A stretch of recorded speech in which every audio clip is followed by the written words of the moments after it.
and I had a really good conversation with them. For the purpose of respecting Ben 10 having his own voice to speak and give his own story, some of what he has clarified to me or told me, I'm going to leave for whenever he wants to, and he does want to speak. He did say he's watching homie make, trying to run up a bag off of him. He's like, yo, it's like, Ak, I rock with you. He's like, I rock with, I'll do anything with you for free. But it's like, man, if somebody got a bag out there for me, I'll do an interview from the motherfucking, hospital bed. Anyway, I did get some good updates, and 3 did give me some information I could relate to y'all. So let's start there. First and foremost is this. I spoke to Ben 10, and despite what anyone is saying, and again, this is not, I spoke to him on FaceTime. This is not AI. I don't think you guys think the 4K Trey guys is that good at AI that they could just like FaceTime me something. He showed me he does have a neck brace on. I didn't see any bullet wounds. I didn't see any bullet wounds on his chest. I think he did say, and again, I want to let him say his stuff. He was very perturbed by the explanation or how All-Star JR is saying stuff happen. He's like, oh yeah, do the Ben 10 challenge. That's when you shoot a pussy nigga 5 times. And he's like, the guy never shot me 5 times. He's like, yo, yeah, I got hurt. But I think it said, I didn't see the injury. I think it said the back of his head or something like that. There's no gunshot wounds on his face, neck, chest area. He looked completely normal. He was moving his limbs. And actually, I think his barber was coming up to give him a haircut when I was speaking to him.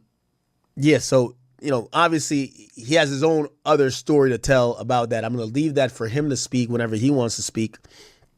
But, he definitely, I think he was sitting back watching the stuff, and he's like, he just really disagreed and felt like All-Star JR was lying and was going up in clout in line about what happened to him. He's not ashamed to say something happened. He's just saying that didn't happen. Also, this idea that supposedly All-Star JR took his gun and shot him with it. To quote him, he said, yo, Ak, I don't carry little guns like that. That was my shit, okay? For the rest of that, the story about what with Ben 10, I'll let, him tell his story whenever he can, but he's not paralyzed. It actually looks like he's already started in physical therapy and whatever. And I think, I don't want to call the YouTubers who did say like he was on life support, I don't want to call them liars necessarily, but he did confirm that I think when he did get first hospitalized, he was in shock. So I don't know what that means. So I don't know, medically how that works out, but he was completely fine. I'm telling you, like the dude was cracking jokes on me. Like yo, Ak, I think you got a booger, like he was in a good, I'm gonna be honest with you, I was shocked he was in that great of spirits. You know what I mean? And I would say like in reality, even talking to 3, they even, they're really level-headed dudes. You know what I mean? These dudes, you could tell, like, I can't certify nobody's gangster or nothing, but, like, they were like, yo, there was like, yo, the way we looking at it, the nigga wasn't in the wrong. It's just that the nigga's lying about everything. So I guess they kind of agree that the nigga was, whatever. Anyway, yeah. Let me see. What should I clear up? Okay. Oh, and talking to 10 and talking to 3, I will be honest, they both cleared Jay Prince Jr. Okay? This is how it was explained to me. They said Jay Prince Jr. didn't tell us to do nothing. We're not, nobody running around getting controlled by Jay Prince Jr. They said basically, and this was like pretty much the, this made sense. And I'm not going to lie, maybe it's because he used a situation or he used me as like an example. And I was like, I could see that being the case. Because like 10 basically said, 10's like, yo, Ak, put it like this. I saw you like down there every night at Young Boy's show. I'm back there, you back there. He's like, if I seen a nigga kind of getting into it with you, The Dirt finds the best campsites in America. National parks, state parks. I'm doing the same shit to that nigga too. Like, we getting it on with him. I'm not going, you my partner, you Top's partner, like, I'm with it. So I hope you could kind of get what he's trying to say. Is like, it's not that Jay Prince Jr. never told him, like, yo, go get this. I think they're at this venue. This is OG3's birthday, right? 10 don't even really know Jay Prince Jr. like that. 3 is cool with Jay Prince Jr. They reconciled, blah blah blah, and Jay Prince Jr. shows up late. Niggas didn't even know he was even gonna show up. He shows up supposedly like niggas didn't even know the All-Star JR nigga was there. They didn't know the significance of him or nothing like that, because the 4K trade niggas don't really got no problem with him. Apparently when Jay Prince Jr. show up, he like locks eyes with the nigga or something like that. And niggas, cause I don't know if they have words, but niggas can see there's tension. Now, the 4K trade niggas is like, bro, if you know, they basically just on go like, nigga, we not about to just like mean mug a nigga. Like, yo, let's go, let's get that nigga. So it's kind of like something of the sort like that.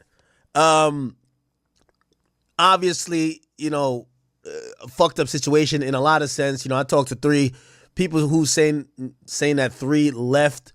This was a birthday event. Ben 10's daughter's there. OG3's mama is there. This is not that event.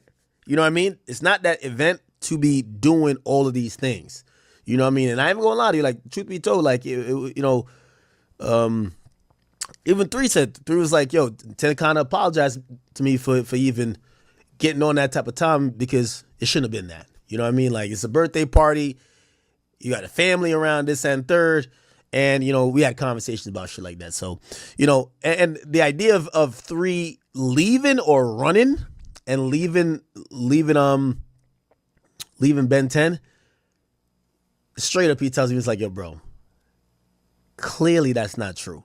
You know what I mean? He's like, yo, the first order of business, when shit start going down, I got to get 10's daughter out of there. I got to get my mama out of there. There's a woman that was, I didn't even know that was 3. There's a woman that was pulling on a dude that was 3's mom. And essentially he got all the family out of there. And you see, when he came back, shit already kind of happened. But at that point, there's police rushing in. So, you know what I mean? It's like, anyway. So, yeah. I'm trying to think about, I'm trying to think about anything else. I'm trying to think. Yeah, and apparently, you know what I mean? Yeah, I don't even know what I could say and what I could not say. 10 got to tell his own story, man. Out of respect for him, I want him to be able to tell his own story. He was even down to get on an interview. He's like, yo, if a nigga got a bag and they want me to interview with the nigga, I interview with the nigga. You know what I mean? And apparently, I don't know what I could say. I can't say. But I'll just say this. I'll say this. No, I ain't gonna say it because this like, I don't know what was being investigated. Let's just say, let's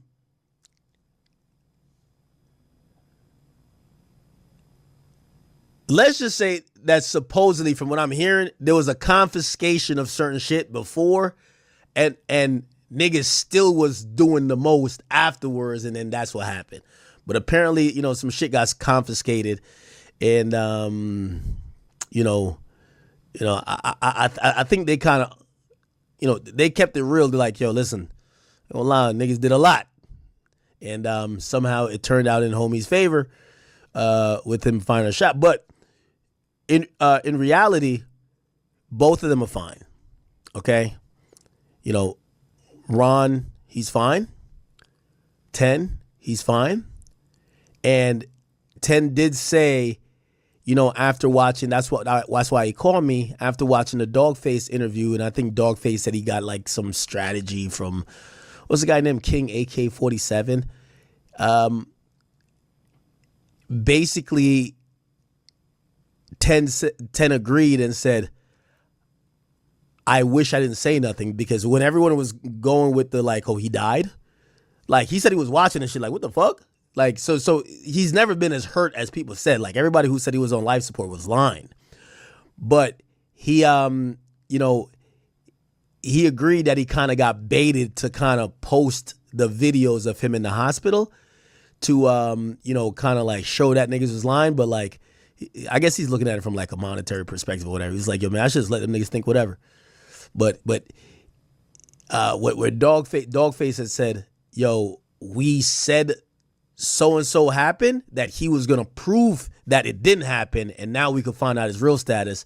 And he basically admitted, yeah, them niggas actually, that shit actually worked, because he was like, nigga, we were chilling the whole time, like nobody was on life support, nobody's on none of this shit, but we only showed ourselves. So we went online because that nigga was saying that I'm about to die, which I'm not. I'm cooling, I'm chilling, I'm having a good time. Like, not like good time, but so anyway. But yeah, 3 wanted to make it clear, he's just not going to be doing the internet back and forth with homie. That's just not what he's doing. He's like, yo, he actually told me directly. He said, my biggest regret of recent time is that I even went online to address any nigga on the internet about some shit that could have been real shit. And I think he was talking about the NLE Chopper thing. So he's learning his lesson from that. That's why he's not speaking on anything. But obviously now they're saying, yo, he ran from whatever. He just wanted to be known that he never ran from anything. This was an event. That was his birthday party that, got family, kids there. He made sure that people got out of the fucking way. And he also still came back. That's just what it is.